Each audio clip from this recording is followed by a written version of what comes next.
Nasdaq Trade Talks. I'm your host, Jill Malandrino, Global Markets Reporter at Nasdaq. We've been coming to you live from IDX 2018 at the Brewery in London. Joining me for this segment is MJ Lytle. He's the CEO of Tabula Asset Investment Management. We're going to take a look at some fixed income ETFs. Thank you so much for joining us today at IDX. So the shift to passive investing has been discussed for decades, particularly over the past couple of years with the way the market's performed. And do you think the market needs another fixed income ETF provider? Well, clearly yes. But I think part of the reason is that the whole trend to passive has been more of an equity story.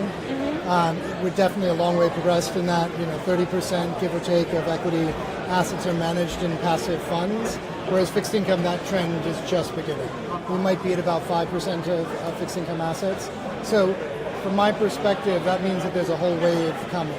Right. So assets and fixed income ETFs, they've grown over the past couple of years, but how come you don't hear much about the smart beta fixed income ETFs? Well, I think fundamentally you have to first define beta before you can have smart beta.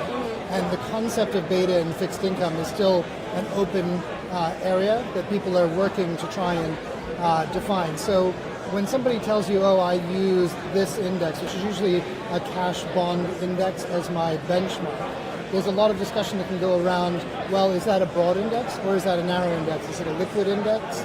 How are the names selected?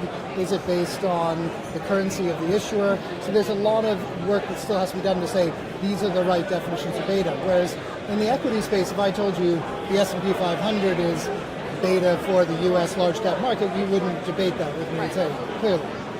All right, so with the G7 central banks either raising rates or they're talking about raising rates, do you think it's better to avoid putting on new fixed income exposure, or is now the time to possibly pursue that? Well, I think this is the misnomer of fixed income.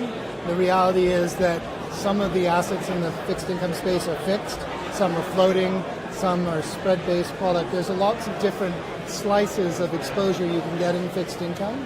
And so I think the real question is, when you're buying different fixed income assets, do you want interest rate exposure or do you want to remove interest rate exposure? Because there's a lot of other drivers of value in the fixed income space. All right, and to wrap up, why do you think fixed income assets get so much less coverage than equity assets? I think it's because equity is a story market. So when people talk about equities, they tell you a story about the company and where they're going, because they're trying to convince you that it's not a 10 times PE story, but it's a 15 or a 20 times. In fixed income, it's much more of a technical market. You can calculate what a bond is worth based on its maturity, its structure, other assets around it. It's kind of boring because it's so cut and dry. Right. So I think when newspapers have gone to write about it, they get kind of lost for how do I make this exciting for people? Whereas in the equity space, you've got the stories, you've got lots of analysts, and much more interesting. All right. Well, thank you very much, MJ, for joining us at IDX. And thank you for joining me throughout the day. I'm Jill Malandrino, Global Markets Reporter at Nasdaq.